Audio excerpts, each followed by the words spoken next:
It's a great day, my amazing CEOs. Thanks so much for welcoming us into your home, especially during these remarkable, should I say, interesting times that we're all living in right now. And my promise to you that this will be a good use of your time, the CEO Sales Huddle, an opportunity for you to focus on your sales strategies, focus on your sales messaging, focus on your sales positioning, but more importantly, improve your sales systems as a result of being in this conversation. And to do that, we focus on a business case study every morning because we have a philosophy, and it's a philosophy for your sales department. You can adopt it as well, and that is success leaves clues. What that means is if someone else has done it, so can we. So we look at a business case study every morning. What was that CEO's challenge? What was that CEO's mindset? What was that CEO's sales strategy or their sales positioning or their sales messaging that they use in order to improve their sales systems? And I can't wait to share that with you this morning as well. So let's go ahead and get started.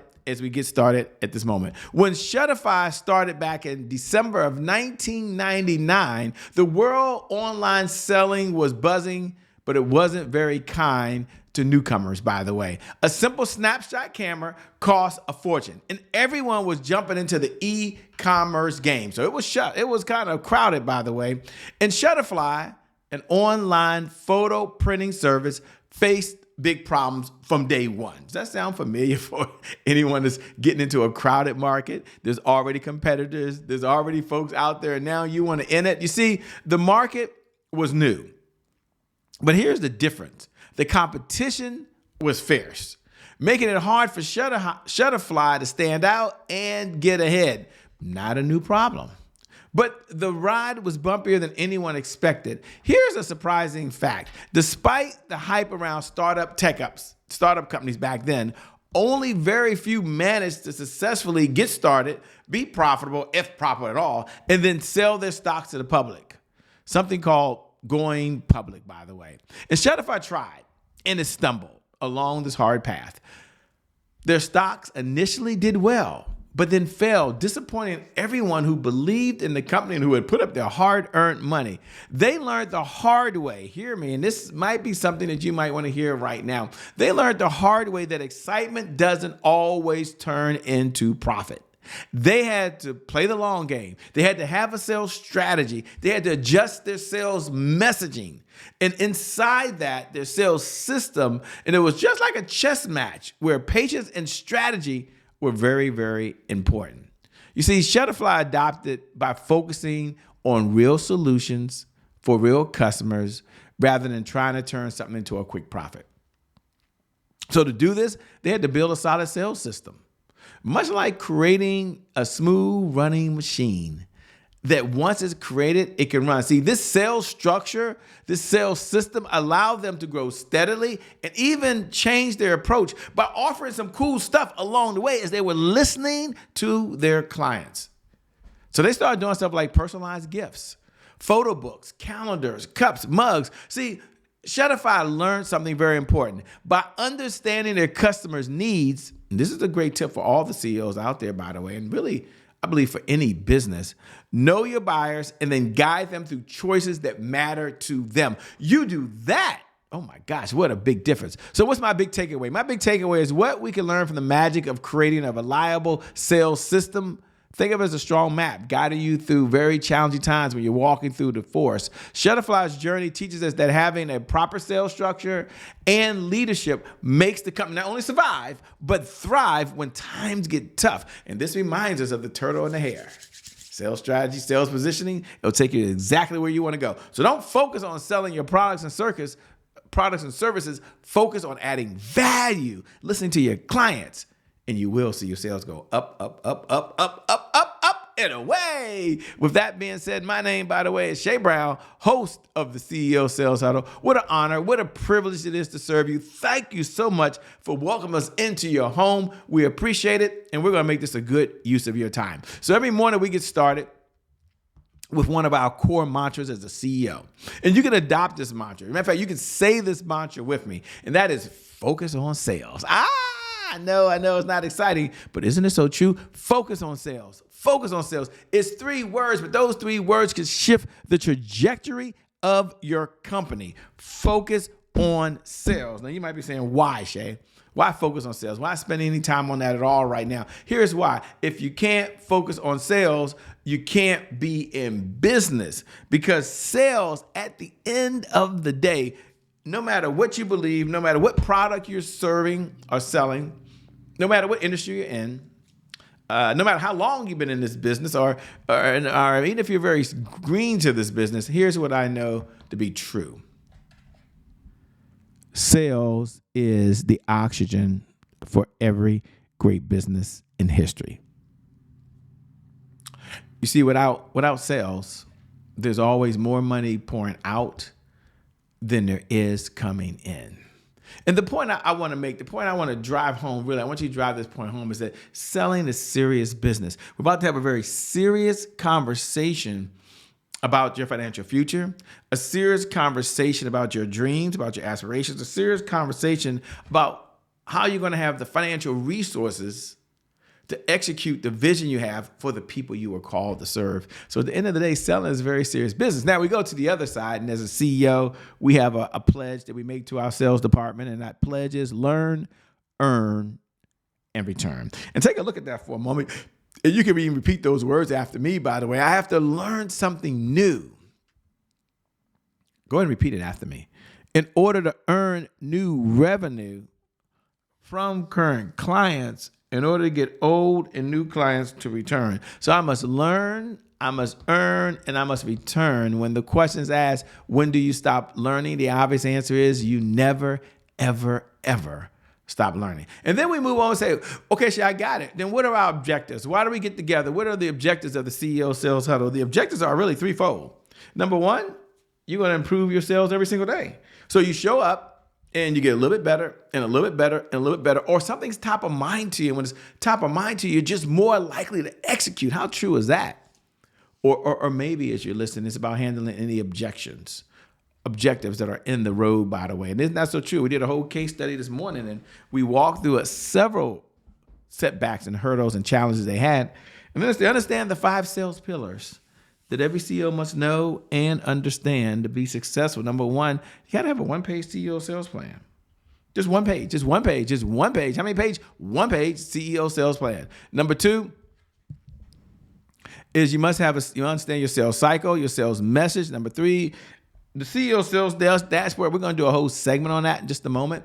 And then you got to have a 7-figure sales team. You got to have a team that's going to help you generate revenue. Why? Because success is a team sport. You can only get so far by yourself. Now, for those folks that are tuning in every single morning, I like to slow down and like to say hello to you. I like to connect with you. You can see me, but I can't see you. Boy, would I just love to see you. I love to connect with you. So do me a favor. Look right below the video. And put a hashtag I'm here. Hashtag I'm here now. Hashtag I'm here. That's the bat signal that you and I are in this conversation, and I get a chance to connect with you, by the way. And even right now, if you're on one of our on-demand streaming platforms and you can't see me or you can't connect right now, maybe listen to the podcast, maybe on Roku, Apple TV, Amazon Fire, one of the on-demand streaming platforms, or on our syndicated platforms. You can't see me, but we connect on social media. Head over to @IamCheBrown, @IamCheBrown, @IamCheBrown. Then hit the follow button.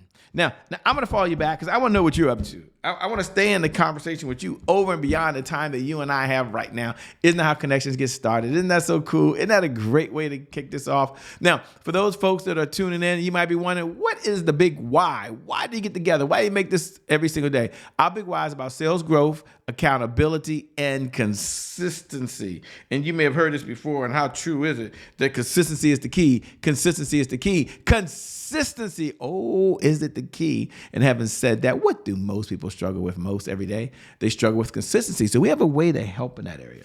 Every morning we get together for 15 minutes. So we only ask for 15 minutes of your time. You get to tune in this conversation. You only need one idea. One idea can change your whole life. So we're together for 1,440 minutes. That's how many minutes are every single day. I have the same amount of time. You have the same amount of time. The president of these, or the person, I'll say Oprah Winfrey, has the same amount of time. That's 1,440 minutes. So what I want you to do right now is tune in for 1% of your time. Now, why do we do that? Why do we tune in for 1% of our time? What's our number one outcome? Our number one outcome is $100,000 a month of consistent, predictable, reliable revenue. This is over and beyond whatever you're earning today. You're an extra $100,000 a month because you're in this conversation. The ideas are top of mind to you. When ideas are top of mind to you, it means you're just more likely to execute. Oh, yes, yes, yes. Now, sometimes the question comes up, Shay, that sounds good, but how do I do that?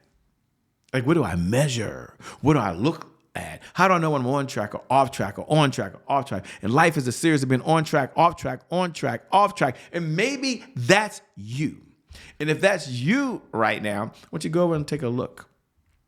And I want you to download the CEO Sales Dashboard. You can go over to www.ceosalesdashboard.com. Again, www.ceosalesdashboard.com. Now, once you get there, you're going to get an Excel sheet. The Excel sheet is going to allow you to measure 5 metrics. There's only 5. It's going to look something like this. You can go download it now. Let me make sure you can go download it now. And it's going to be an Excel sheet. You can customize the Excel sheet, make it your own. But really on the left-hand side, we got leads, appointments, offers, deals, and repeat business. We believe what gets measured gets managed. What gets managed gets better. Oh, that is so true. So let's slow down and let's go look at the categories. And you look at your sales department yesterday. You're going to look at the performance of the sales department, how they've done, and in these core areas. And now you can look at how you're going to allocate resources or allocate tools to help make it even better, by the way. So let's just take a look at repeat business. And when you go into repeat business, let's say, you know what? There's a couple ways we can look at repeat business. We know that existing customers save us 80 cents on the dollar. That means you spend about 80 cents of every dollar going after new customers. What if we say, wow, what current customers bought a new product? So if I'm in the Apple store and I already own an iPhone and I decide to buy a MacBook Pro new product, go ahead and put that down on your sales sheet. How many folks bought an existing product? I already own an iPhone, but I decide I need a case. Or in many cases, what about the membership program where you're measuring how many new folks are coming in on a consistent basis? What gets measured gets managed. What gets managed gets better, by the way. Then we go celebrate some wins. We're going to say, okay, what's working? So powerful people ask powerful questions because questions their focus. And in this life, you get what you focus on. So we're going to ask ourselves 3 questions. Question number 1, what are you most proud of for the sales department? Question number 2, what was your biggest accomplishment in the sales department? And question number 3, what do you want to brag about? You want to come on, you want to brag and say, yes, this is what we did. I'm so excited. Matter of fact, I'm excited for the sales department. They were able to accomplish making more phone calls. They were able to accomplish having appointments with people who matter most. They were able to start new collaborations. Matter of fact, they're just measuring and managing and talk about it. The ideas are top of mind, Shay. When the ideas are top of mind, they're more likely to execute. But then we're going to go all the way to the other side.